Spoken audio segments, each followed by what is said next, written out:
You know, there's just something about this title screen that I absolutely love. It's just classic NES RPG at its finest. Hello everybody, this is a grumpy old guy gaming, diving back in with some Dragon Quest II and some TTRPG talk as we roll off the experience here. Had a session Sunday evening over the holiday week, and it was a heavy session. First off, do want to preempt this by saying hope you're all doing well. Also took a little time to do some research on the Mirror of Ra, the first time I've looked at a guide for this particular playthrough, so just going to take a moment here, get my bearings about me. As per usual, I'm doing a bit of an up with the sun recording here. Nowhere near as disjointed had I tried to stay up late and do it, but still just getting my bearings about me here before the day gets rolling proper. It was a heavy session, and we're going to get into the details of that. But first I gotta make my way down to that swamp area, which I think I can reach from here. There is an area of swampland that I have to search for the mirror.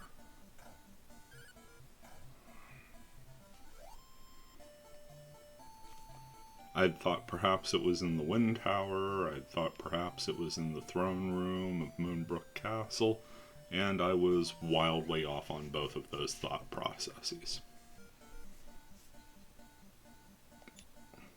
Just deciding how I want to go at this. Going to take out a Magidrake and going to fireball a lizard fly. Lizard flies can cast fireball themselves, like that. We're going to risk the Centipod's poison attack, and it turned out to be a miss, so lucky us. Don't quite trust Orpheo's physical attack to take out a lizard fly in one shot, though, yeah.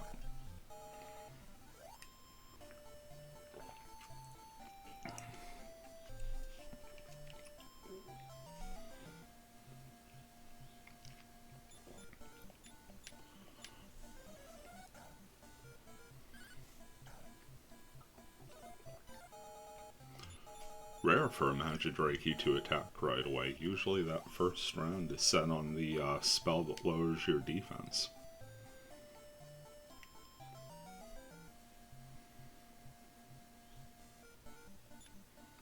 Which is why they're kind of top priority for me here.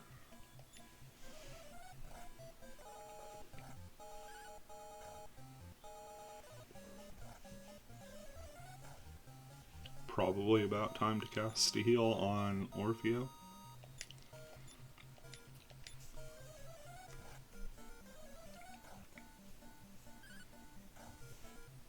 Catching a lot of combat early, and it's definitely time to cast a heal on Orpheo.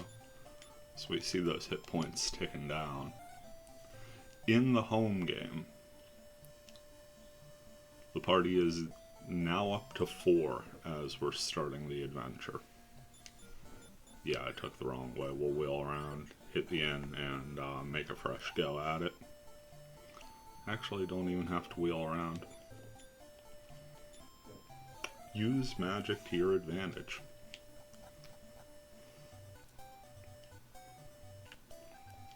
But we had 2 fighters, a thief, and a wizard. So just about the core 4, no healing magic. And they were coming out of the old settlement of Calm, which was a far more elaborately named dwarven settlement, and has since become sort of a, in the modern age, just sort of the southernmost port of normalcy, if you will. The southern reaches, it gets vastly stranger as you go further south. Not in an obscene, like, walking vegetation and things that would be bizarre, but things get more peculiar and a touch more to the extremes of normalcy as time moves on. And have Agog fight the baboon here. Let's hope Orfeo can one-shot this magician with a melee attack and try and conserve some MP. Or it can run away. I'm cool with that.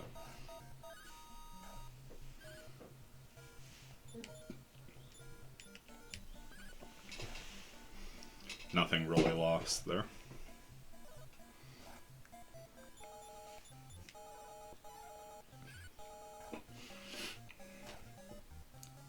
And the party is coming out of calm here. And this is really an area where I think I failed as a game master to accurately set things up. Because again, my son started with 5th edition, my wife started with 3rd, but most of the campaigns she played were of a more modern setup, which to me means it's more story heavy. Even the non-linear paths are fairly linear, it just gives you options on how to get to the predetermined thing. And that's not just how I ran things, that's just how things within our group over time tended to run, regardless of game master, just the style that fit the table. I'm doing things vastly different here in more of a traditional old school sandbox. So all of my towns are laid out with plenty of leads and rumors, and not all of the rumors are going to be 100% accurate. Some of them are going to be exaggerated, some of them are going to be flat out false. One of them actually pertained to the dungeon they had gone through. They had completed the Red Hand Trail module, which I had built into some caves in the area of the southern reaches close to Calm. So they had a nice little hub town. I believe it's that swamp right there, that little 4-squared area. Now I just need to find the best way to get there, and I think it's around the far side of the mountains there.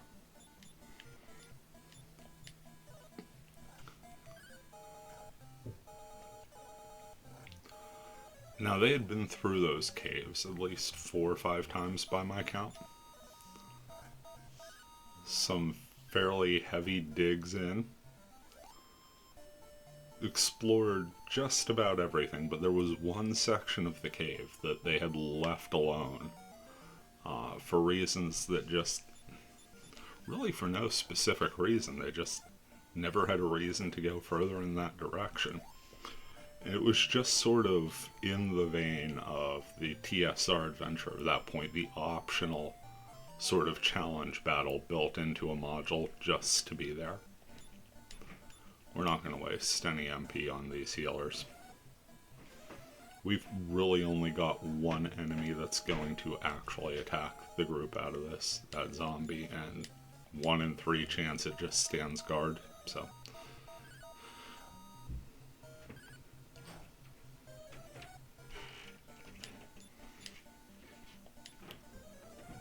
See if Orfeo can get a little chip damage on the zombie there. Okay, healers are down. Important to go after them first, so you're not stuck in the endless loop of doing damage and watching it get restored.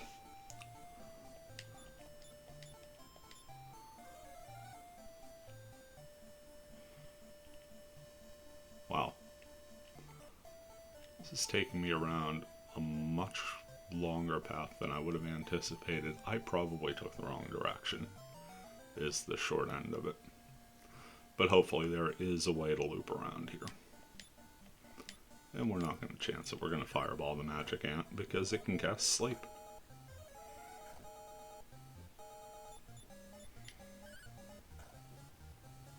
Just got to remember not to dig too deep into the old MP for Orfeo because we're going to want to cast Return once we find the mirror.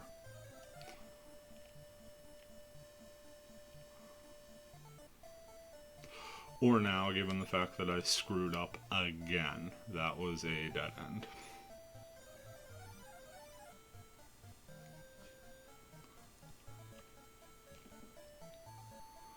Okay, so we tried the topmost bridge. We're going to try this bridge now.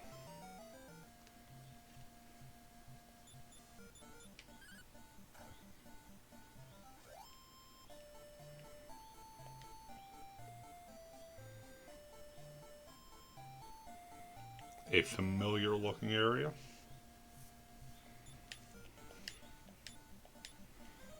Basically the same sort of area we would have wound up in had we gone south, so I'm not feeling super confident out of the gate here. Wow, I just realized we never actually went back into town and rested at the inn.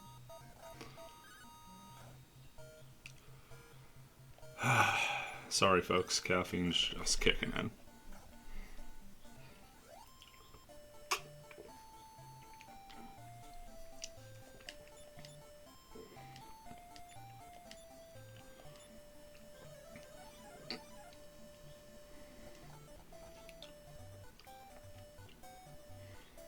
But yeah, as they're sitting there accumulating rumors, they find a plot hook to take them down along the southwest run to Turnback. And they have a couple leads from Turnback onward. And then they run into a druid who's looking for an escort to a nearby copse of trees to perform a rite. But they hear about this grizzly bear. And this was the challenge battle from the cave that they had left alone, so I had worked it in as a plot hook, and it was a red herring.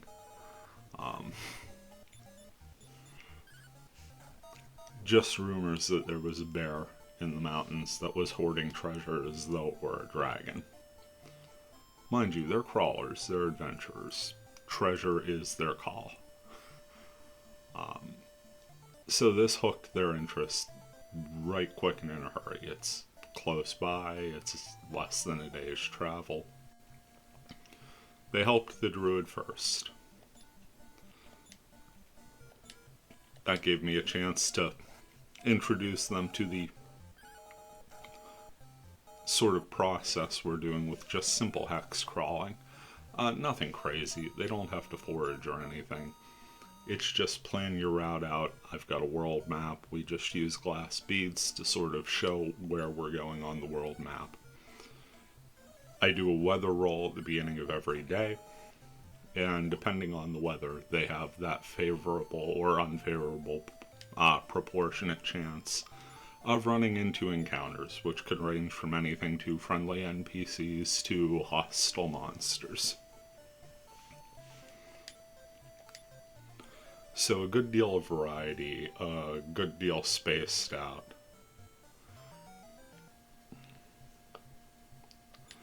And like I said, the first run went as incident-free as you get. They got the druid there. The druid gave them a quick blessing as a boon. Non-monetary reward. But it gave them a bit of a boost to their carousing.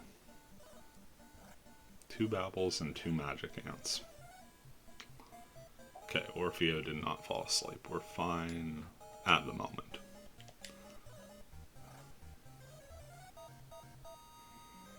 Agog woke up. Cool.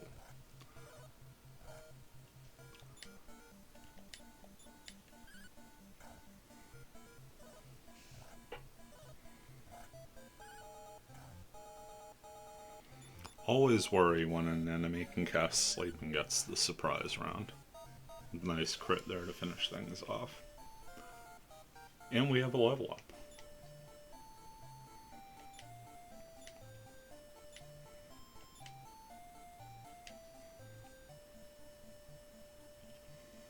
Okay, now we're where we need to be. Let's start searching. Found nothing. Found the Mirror of Ra. Hot diggity.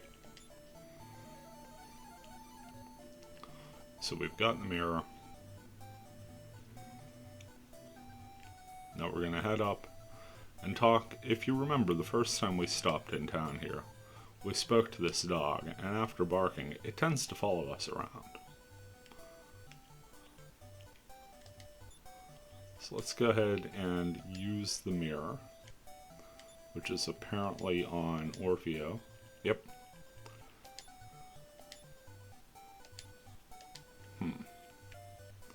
Is it because we talked to the dog? Let's try this. Nothing happened. Okay, I think the dog can't be with us for that. I think I screwed that up.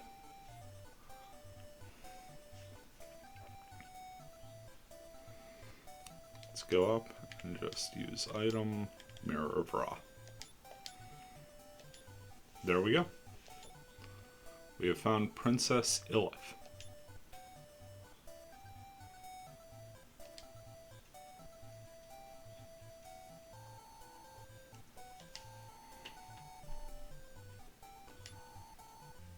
And now the Princess of Moonbrook is part of the party.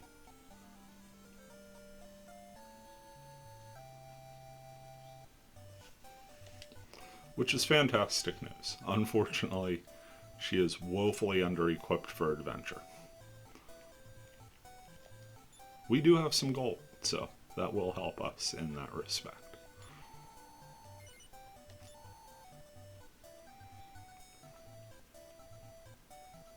But this ain't the place to spend it for her. I think we have to go back north and equip her proper there, which is not a problem. You'll see she ends up being the most formidable offensive caster, especially at lower levels.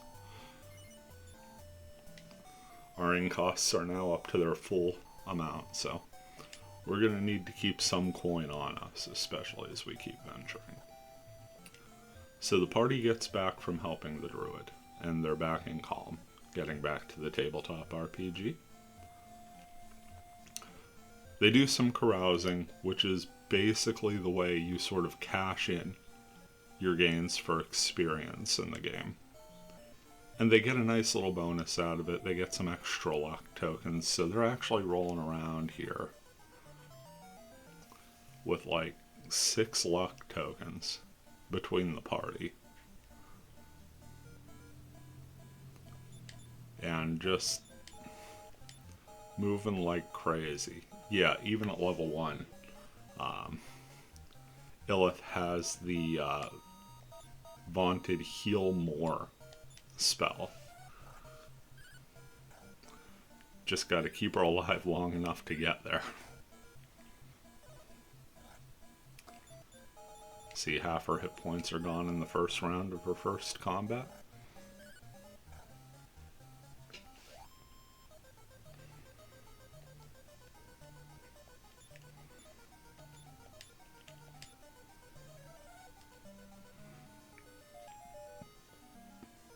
They decided the following day, with all of these luck coins banked and everything, to go ahead and take a run at the cave. It was another nice sunny day. But irony of ironies, the one random encounter they ran into happened to be another grizzly bear. And this is perhaps where I didn't set expectations correct.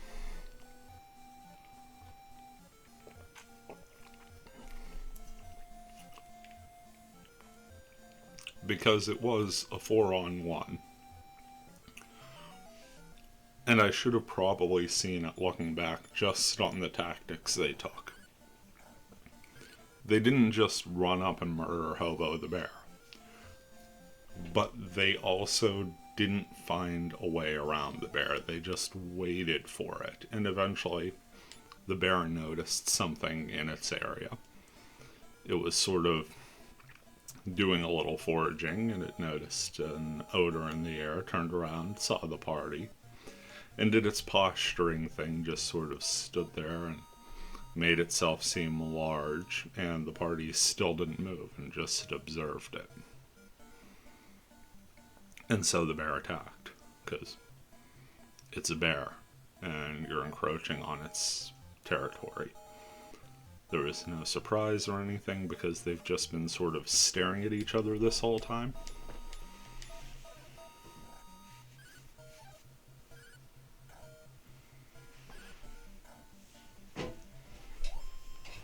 But the combat progressed. A few of the luck tokens were cashed in to make sure that hits that wouldn't have happened ended up happening, and the bear was dispatched in a couple rounds. Actually, as it was, they got it down to like 1 hit point.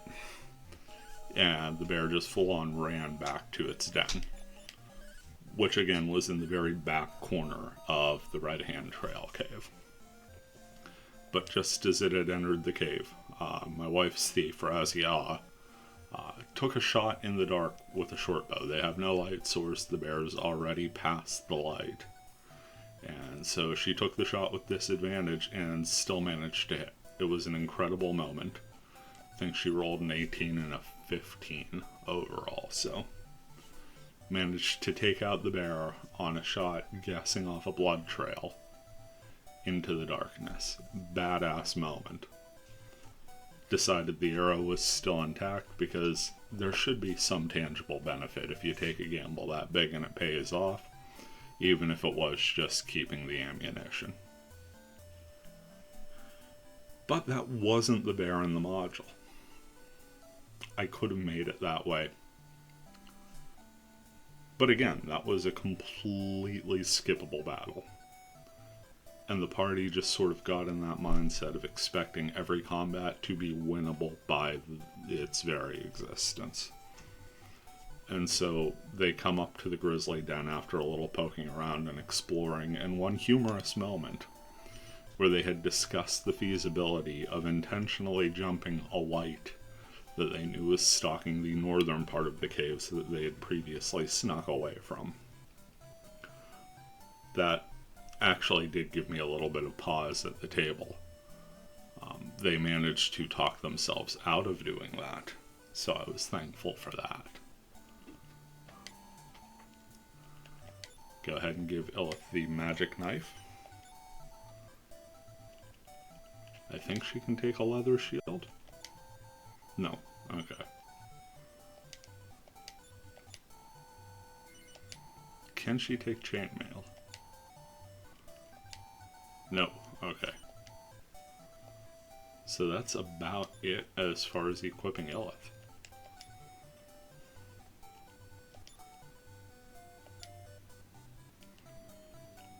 Could have been worse. We'll give her a couple medical herbs. I'm not really worried about an antidote because just having her in the party with Heal More frees up Orvio's magic for more niche casting. First off, let's sell that bamboo stick.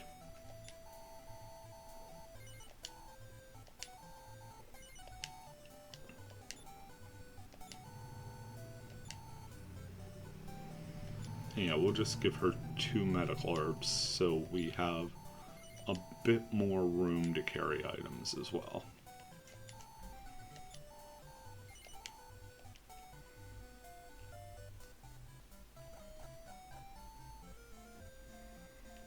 And then we're going to make our way up to Cannock Castle for a quick save before grinding a little experience.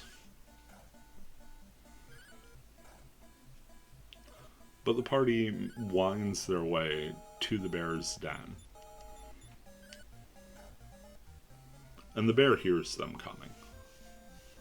There was yet another instance where they were trying to pass the infamous centipedes and bats room of previous adventures that flat out stymied my son. The infamous cave where he threw a torch at a swarm of bats in a moment of panic.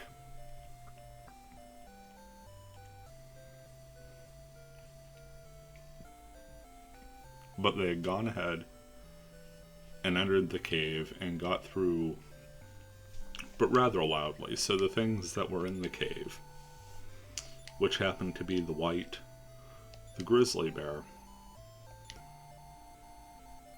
and some orcs that were sort of checking out the caves. Orcs had become increasingly territorial and sort of all-encompassing in the southern reaches as the campaign gets underway. So they are kind of the militant monster faction of this area as I'm designing it. And they're making their first forays into this, rare goblin land in the south. Just to find out that the goblins are no longer there. But now you've got all of this heavy stomping and splashing sounds as they make their way up a brook at some point that runs through the southern end of the cave. And they get to this grizzly den, and the grizzly also hears them coming. But this is literally a mama bear in its lair. And this is where I say expectations weren't set correct. Because the 5th edition mindset of the party is sort of in full swing here. And they decide, once again, not really thinking about the circumstances that were necessary for them to take down that first bear, which was essentially catching it by surprise, waiting for it to walk up to them, and cashing in some luck tokens to make sure that their attacks just did not miss. They just sort of threw all caution to the wind and once again waited and observed a bear.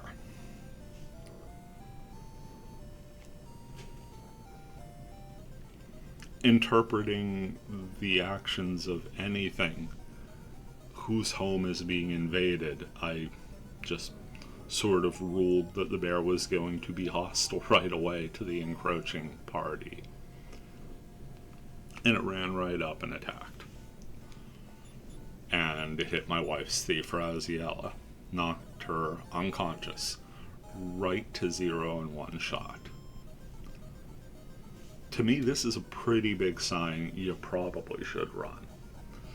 But again, the party believes at this point that success is just an inevitability, and they stick around.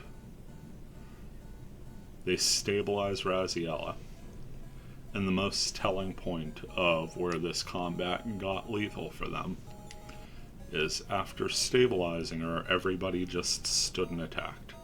Didn't even bother moving and spreading out. Everybody is just huddled in melee around this bear, even the mage.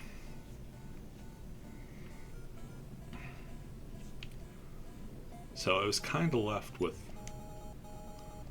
very little alternative here. I want to attack the cobra there. Get that poison out of the way.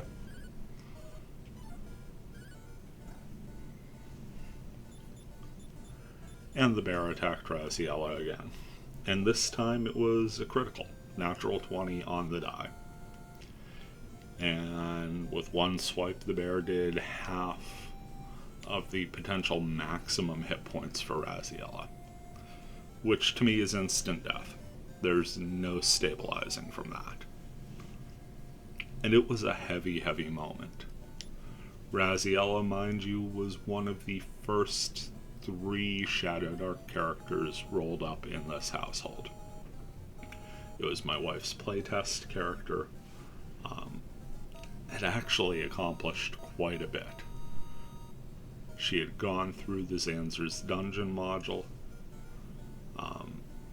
She had joined with my son's character's swords and spells to help out in the Red Hand Trail, and she hit that badass shot with the bear, not to mention helping the druid.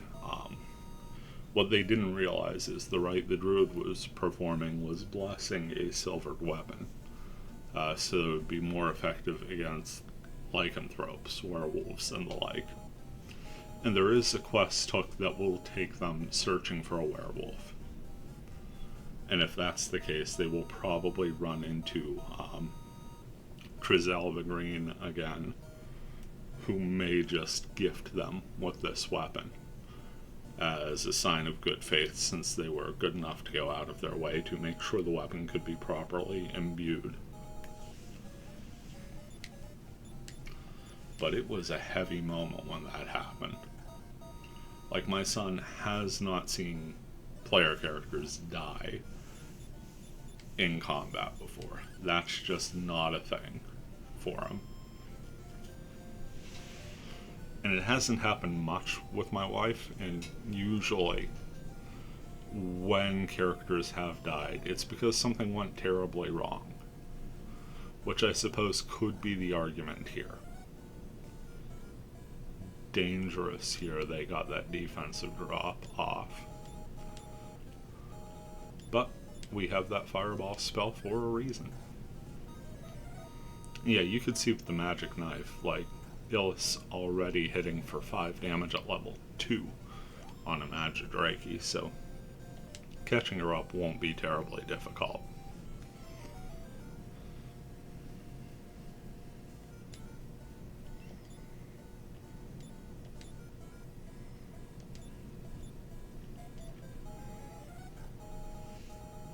Save our defense for this battle.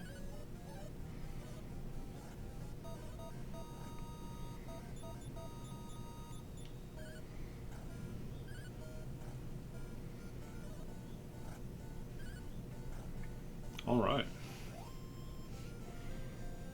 There was a real hush at the table when it first happened. My son, and I have to state this as accurately as possible, because again, I know he'll be listening to this. But as the story goes, my son was very caught up in the RP of the moment. And he got a little bleary-eyed, a little teary.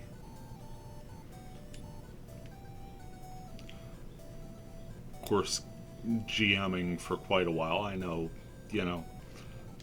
the well-being of the folks at the table is equally important to the story, so we just sort of took a moment there, let things breathe, and just checked in with everyone, made sure it was all okay, that they were fine as people. And then we went through the process of funerary rites, internment, and divvying up what useful loot Raziella had on her. Gave my wife the option to roll up another character, or they could just hire hirelings.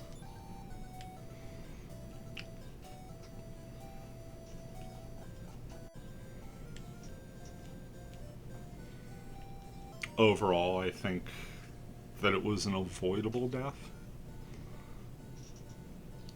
Perhaps had I telegraphed the danger a bit more urgently earlier on, or just took a moment and said, hey guys, you may want to start looking at things.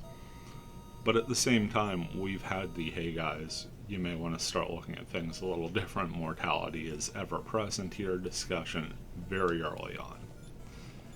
And I think overall this was just the way the combat was going to play out. I don't think overall that a moment like this was completely unavoidable in my house game. And that overall it served a bit of an educational purpose.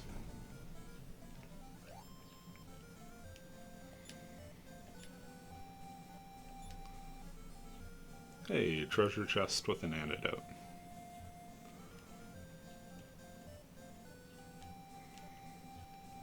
Just gonna mill about here. And we're really looking to get Illith to level 3. I want to say that's where business really picks up. Should be it right there. Hit points by 5, MP by 7, okay. Not quite. I do believe the first spell she gets is a bit of a game changer for us.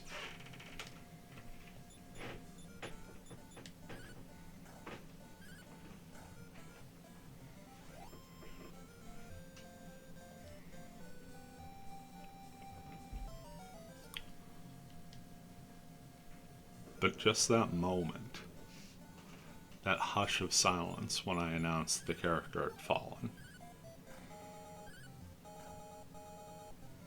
that makes the second in-world character to die, and my 4th Shadow Dark death overall. Which is probably more than I killed in the previous decade GMing. I don't go out of my way to put the player characters in peril at all, but this is a game that leans into that very notion, that peril is around every corner, and that's a feeling that I sort of welcomed, because you don't get it much out of modern gaming. Oh, she did pick up sleep, or maybe had it the whole time, so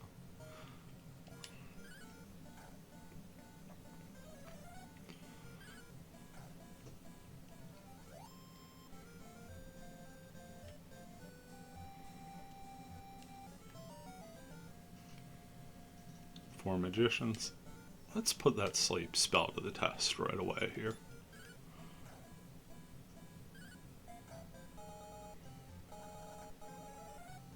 Yep. Couldn't stop the 4th magician from running away, but still. Something we could do in group encounters to sort of minimize the attacks against, and try and maximize our experience gains. Ironically, both of the in-campaign characters that have died are effectively my wife's. She lost her first character in the Northwest campaign due to an essential touch-it-and-die moment on a sort of puzzle room. The other 2 characters that have died are actually mine. They're ones that died while I was solo adventuring. One was a duelist character. Oddly enough, it was both variant classes that I had picked up through third-party sources. But it was a duelist, which serves as a more, like, finesse-style action rogue thief variant that had been run through in a trapped room in a mega dungeon crawl. And the other one was a magus, sort of a spell sword that had died on a solo adventure.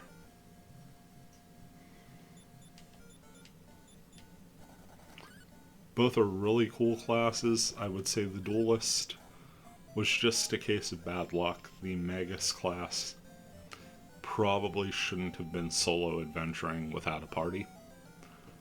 Just too frail at low level. And that was what I ran into there. 2 baboons. This will be a good test of the sleep spell because we're not getting out of this easy without that firing off.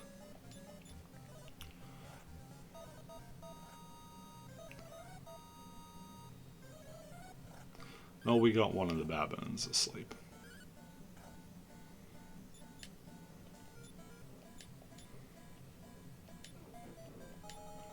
Now we'll just have Illith do some healing. Fantastic. The remaining one was the sleeper.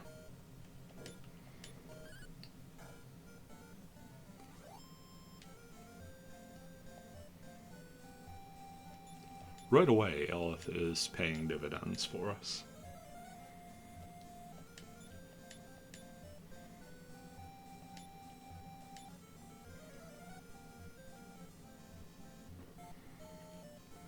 I don't know if that's a combat the party would have been able to take on without her.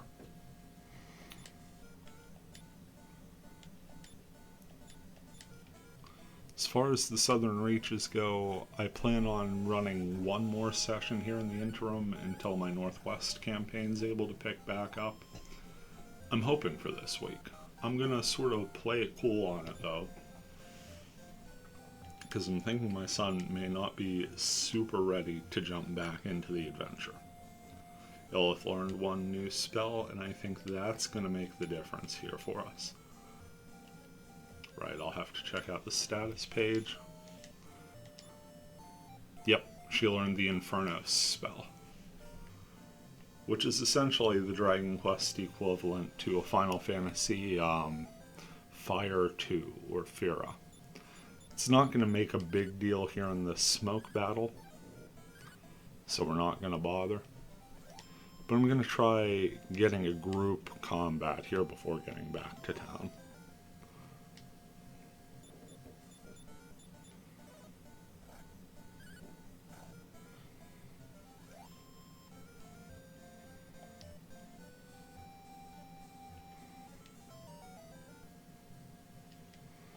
Wow.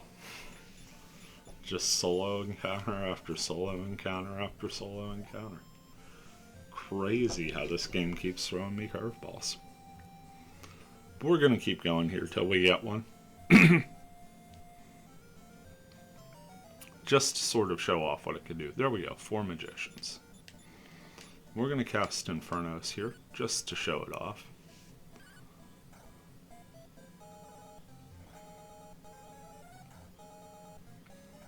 And there you see, she's going to be able to throw some serious damage out. The magicians really didn't stand a chance. It was just a matter of getting Illith's attack off.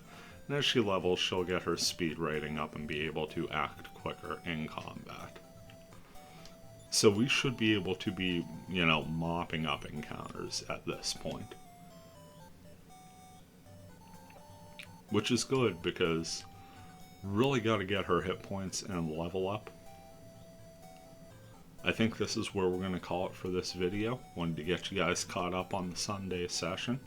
Overall, it was a good session. I did check in with everyone. They seemed to have a fun time, although that was a heavy end to things, and it was a pretty natural end point at this point. I think we all just sort of had that feeling of, yeah, I think it's time to wrap it up for the day. Dragon Quest. I am going to do some off-camera grinding to get Illith more up to speed with the party, and then we will probably take another shot at the Cloak of the Wind in the next sort of update. Tabletop RPG, further population of the Southern Realms and moving into the heartland of the continent, as they stumbled upon a quest lead that would take them that way eventually as well. So plenty of fun things to catch up with here. Hope you're all doing well again in whatever you're up to now that we are into the month of April. You take care, and we will see you around.